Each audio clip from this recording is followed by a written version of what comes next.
අද මම මේ වීඩියෝ එක කරන්න බලාපොරොත්තු වෙමින් හිටියේ බොහෝ දෙනාගේ ඉල්ලීම මත රෝගී තත්වයක් සම්බන්ධව. නමුත් මට අද ඒ ටික කරන්න අමාරුයි. මොකද අපි හද කකියන සුළු දෙයක් අපට අහන්න ලැබුණා කාන්තා දිනේට දවස් දෙකකට පසුව. ඒ අනුරාධපුර ශික්ෂණ රෝහලේ වෛද්‍යවරියක් දූෂණයට පත් වෙනවා. දූෂණයට පත් වෙලා මෙම වෛද්‍යවරිය ගේ තත්වය මානසික කම්පනයක් ඇති කරා. මොකද මේ වෛද්‍යවරියක් වෙන එක ඉතාමත් අපහසු දෙයක් අද. ඉතාම දුක් විඳලා විශේෂයෙන් මේ නිදහස් අධ්‍යාපනය තුළින් වෛද්‍යවරියක් වෙන එක ඉතාමත් අපහසුයි. ඉතාම දැඩි තරගකාරීත්වයක් යටතේ දුක් විඳලා තමයි එතනට එන්නේ. එතකොට එතනට ආවෙන් පස්සේ ගම්බද පළාතකට ඇවිල්ලා මෙම වෘත්තියේ යෙදෙනකොට නොයෙකුත් අපහසුකම් වලට මුහුණ දෙමින් තමයි වෘත්තිය කරන්න වෙලා තියෙන්නේ වෛද්‍යවරුන්ට. නිල නිවාස වල සමහර කාමරවල යතුරු පවා නැහැ, ලයිට් නැහැ. ඒ වගේ ලොකු ප්‍රශ්න වලට මුහුණ දෙමින් වැසිකිලි කැසිකිලි පහසුකම්වත් නැතුව තමයි වෘත්තියේ නිරත වෙන්නේ. ඉතින් එවැනි තත්වයන් යටතේ මෙම තත්වයට මුහුණ දෙන එක ඉතාම කනගාටුදායක සිදුවීමක්. මේ වර්තමාන ආණ්ඩුව එන්නට කලින් අපි කාන්තාවන් ගැන කතා කරනකොට උතුරේ ක්‍රිෂාන්ති කුමාරස්වාමී යුද කාලයේදී හමුදාවකින් ඝාතනය වෙනවා. ඒ සමගම ඇයගේ නැන්දනියකුත් ඒ සමගම ඝාතනය වෙනවා. යාපනයේ විද්‍යාධාරිය සේයා සදෙව්මී දැරිය මේ අපරාධකරුවන් අතින් දූෂණයට ලක් වී ඝාතනය වෙනවා. නමුත් මෙතනදී අපි සතුටු විය යුතුයි. මේ වෛද්‍යවරිය අදට ජීවිතුන් අතර ඉන්නවා. ඒකත් ඉතාමත් සතුටු විය හැකි කාරණයක්. මොකද බොහෝ වෙලාවට මේ අපරාධකරුවන් සාක්ෂි සැඟවීම සඳහා අපරාධයට ලක් වෙන අය මරා දමනවා. ඉතින් ඒක තමයි සාමාන්‍යයෙන් සිදුවෙන සිද්ධිය. ඉතින් මේ අන්දමට මේ රට අපරාධකරුවන්ගේ තිප්පලක් බවට පත් වෙලා හමාරයි. මේට හේතුව මොකක්ද? මේට හේතුව අපි සාකච්ඡා කරනකොට මේ රට අතීතයේ තිබුණේ රත්තරන් පැලඳලා කාන්තාවකට දෙවුන්දර තුඩුවේ ඉඳලා පේදුරු තුඩුව දක්වා ගමන් කිරීමේ හැකියාව තිබුණා. මේ සමාජයේ ටිකින් ටික වෙනස් වුණා. මේ විවෘත ආර්ථිකයත් එක්ක මේ සමාජය වෙනස් වුණා. ඇත්තටම රජය බදු එකතු කිරීමට පමණක් සීමා වෙච්ච ව්‍යාපාර වලින් අයින් වෙච්ච රජයක් බවට පත් වෙනවා. මොකද සියලුම ව්‍යාපාර එකින් එක විකුණා දමනවා. ගෑස් කම්පැනි එක 100% ලාභ ලැබුණු ආයතනය විකුණා දමනවා. ඊට පස්සේ ෂෙල් ගෑස් එක එතනට එනවා. චන්ද්‍රිකා කුමාරතුංගගේ ආණ්ඩුවෙන් පස්සේ මෙම විකුණා දැමීම ක්‍රමක්‍රමයෙන් වැඩි වුණා. වැඩි වෙලා ඒක උච්චතම අවස්ථාවට අද වෙනකොට පැමිණිලා තියෙනවා. ඒ වගේම රජයේ කාර්යභාරය අතහැරලා තියෙනවා. පුද්ගලික ව්‍යාපාර සමග තරගකාරී තත්වයක් ඇති කිරීම වෙනුවට රජයේ මේ සියල්ලෙන්ම අයින් වෙන තත්වයක් තමයි තියෙන්නේ. වර්තමාන රජයේ ආර්ථික කටයුතු සම්බන්ධ ඉහළම තත්වයේ ඉන්න කෙනෙක් සමග මම කතා කරා. මේ රජයේ ඵලයට ගේම සඳහා මම සෑහෙන කාර්යයක් කරා. මොකද ගයක් ගානේ ගිහිල්ලා ජනතාව දැනුවත් කළා. මම ප්‍රදේශයේ තුල ලබාගෙන ඇති කීර්තිය මම පාවිච්චි කළා. මේ අපේක්ෂකයන් ඒ වගේම ජනාධිපතිතුමා දිනවන්න සෑහෙන දෙයක් කරා. නමුත් අපි මෙවැනි තත්ත්වයක් බලාපොරොත්තු වෙන්නේ නැහැ. ඇත්තටම මෙම ආර්ථික කටයුතු සම්බන්ධව ඉන්න කෙනා මට කිව්වේ රජය බිස්නස් කරන්නේ නැහැ. ඉතින් ඇත්තටම මේ රජයේ ව්‍යාපාරවලට මැදිහත් නොවීම තුලින් කුදු වදු එකතු කර ගැනීම සඳහා පමණක් ඇති ආයතනයක් බවට පත් වෙනවා මේ රජය. පුද්ගලික ව්‍යාපාර කියන්නේ තනිකරම ලාභය සඳහා යන ව්‍යාපාර. ලාභය සඳහා තමයි ඒගොල්ලෝ උපරිම දේ කරන්නේ.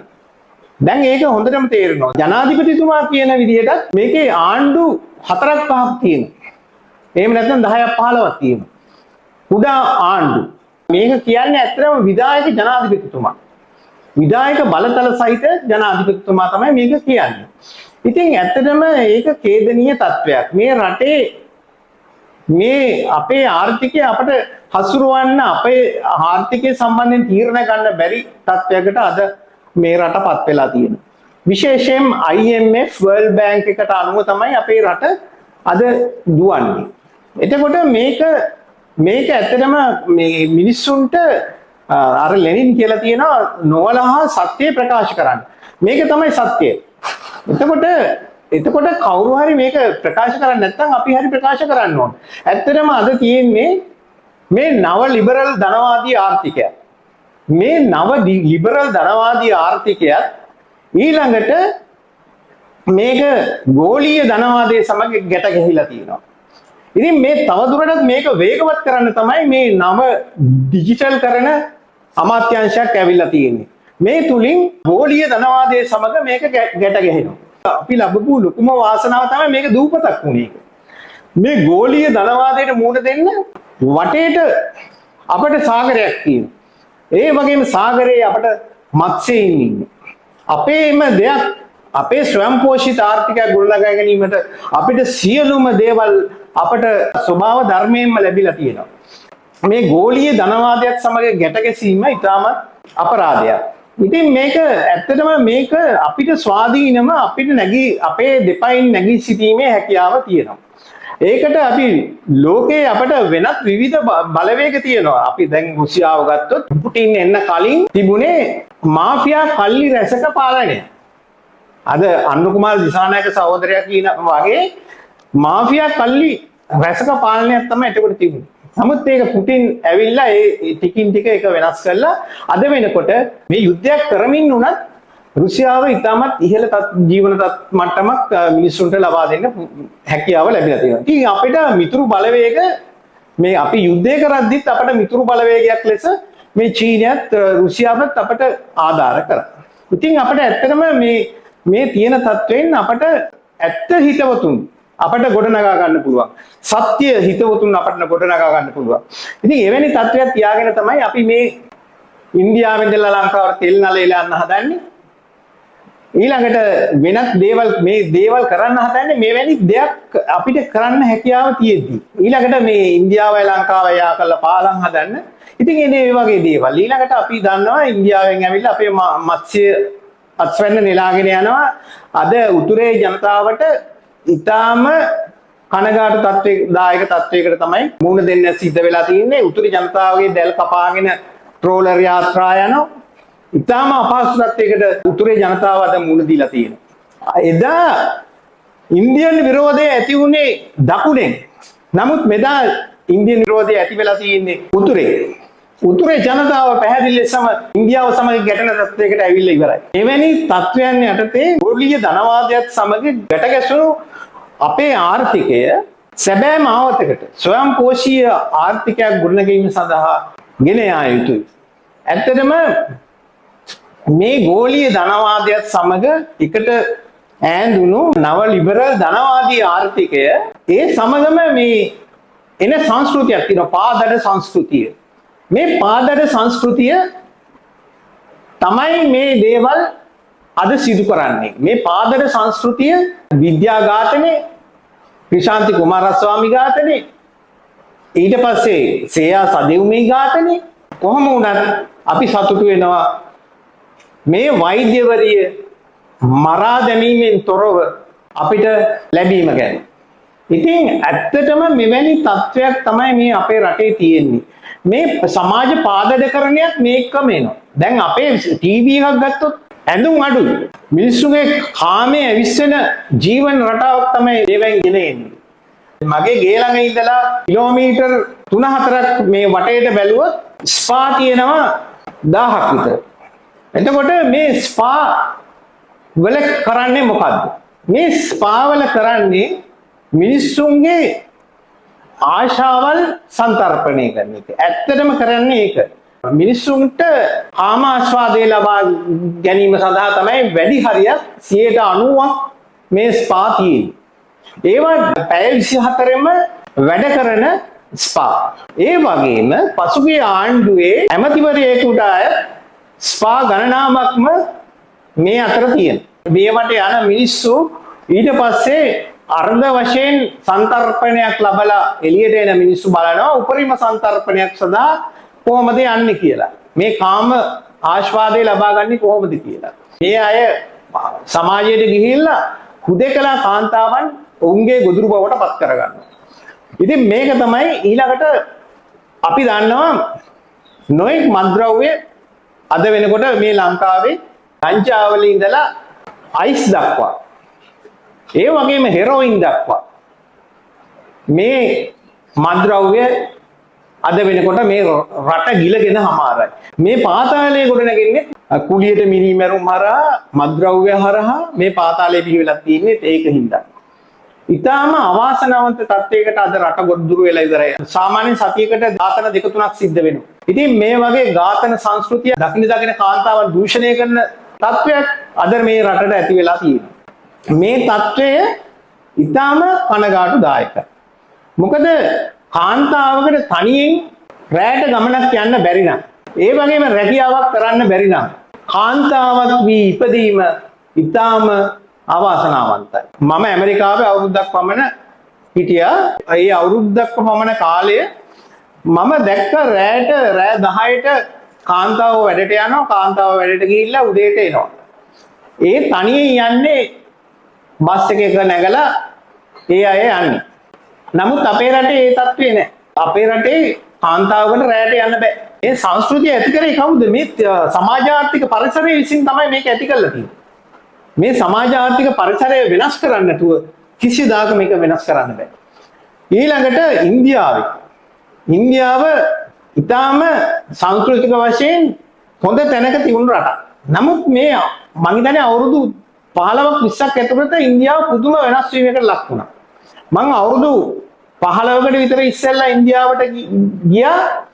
ඉන්දියාව එදා ඊටමත් සංස්කෘතිමය වශයෙන් ඕන වෙලාවක රෑ 12ට එකට වුණත් තනියෙන් කාන්තාවකට ඇවිදගෙන යන්න පුළුවන් තත්ත්වයක් තිබුණා. නමුත් අද වෙනකොට නැහැ. මේ වෛද්‍යවරිය වගේම ඉන්දියාවේ වෛද්‍යවරියක් දූෂණයට ලක් වෙලා 5 දෙනෙක් අතින් දූෂණයට ලක් වෙලා ඝාතනය කරා. මේ වගේ ඝාතන නිරන්තරයෙන්ම මේ ඉන්දියාවේ අසන්නට ලැබෙනවා. ඉතින් මේ අපි ආදර්ශයට ගන්න ඉන්දියාවද? ඉන්දියාව ආදර්ශයට අරගෙන අපිට යන්න පුළුවන් කොහෙටද? මෙවැනි තත්වයකින් මේ සමාජය මුදා ගැනීමට අනිවාර්යෙන් කටයුතු කළ යුතුයි. ඇත්ත වශයෙන්ම දැන් අපි GMO එකට ඇඟිල්ල දික් කරනව වෙනුවට GMO එකේ දේශපාලනය ගැන මම කතා කරන්නේ නැහැ. නමුත් GMO එකේ මේ වෛද්‍යවරිය හිටපු හින්දා තමයි මෙවැනි සමාජය පුරා මේක දැනුවත් වෙලා තියෙන්නේ. මේ කාන්තාව හුදකලා චරිතයක් වුණා නම් මේක වැඩි දුර යන්නේ නැහැ. මේ ඕන තරම් මේ වගේ දේවල් වෙනවා. නමුත් සමහර වෙලාවට පොලිසියකට එන්ට්‍රි එකක්වත් දාන්න යන්න බයයි ඊට පස්සේ. මොකද ඊට පස්සේ අර මරණීය තර්ජනය දැන් මේ වෛද්‍යවරියටත් මරණීය තර්ජනය එල්ල කරලා තියෙන්නේ. මේක ගෙනියන්න බෑ කියලා. ඒ අපරාධකවරු. ඉතින් මේක තමයි සත්‍යය. ඊළඟට මේ අපරාධකරුවා එල්ලා මරා දමන්න ඕනේ කියලා තමයි හැමෝම කියන්නේ. මේක විසඳුමක් නෙමෙයි. මේ එල්ලා මරා දමන තත්වය මේකට විසඳුමක් නෙමෙයි. මිනිස්සු මරා දමන එකෙන් කිසිසේත්ම මේකට බලපාන තත්වයන් ඉවත් වන්නේ නැහැ. එක අපරාධකාරයෙක් නැති වෙනකොට තව අපරාධකාරයෙක් එතනට එනවා. පාතාලේ එක කල්ලියක් විනාශ වෙනකොට තව කල්ලියක් ඒ තැන ගන්නවා. ඉතින් මේ ආකාරයෙන් මේ සමාජ පාදඩකරණය තුලත් මේ මද්ද්‍රව්‍ය මූලික කොටත් පාදඩකරණය මේක දිගටම සිද්ධ වෙමින් තිබෙනවා. අපි ඇත්තටම සතුටු වෙයි මේ රට දූපතක් වීම. මොකද මේ ඇත්තටම මේ තියෙන තත්වය තුල මේ ගෝලීය ධනවාදයට ගැට ගැසුණු නව ලිබරල් ධනවාදීය ආර්ථිකය වහා වෙනස් කළ යුතුයි. මේ වෙනස් නොකරොත් අපට ගමනක් නැහැ. මේ තියෙන අපරාධ කිසිසේත්ම නැති කරන්න බෑ.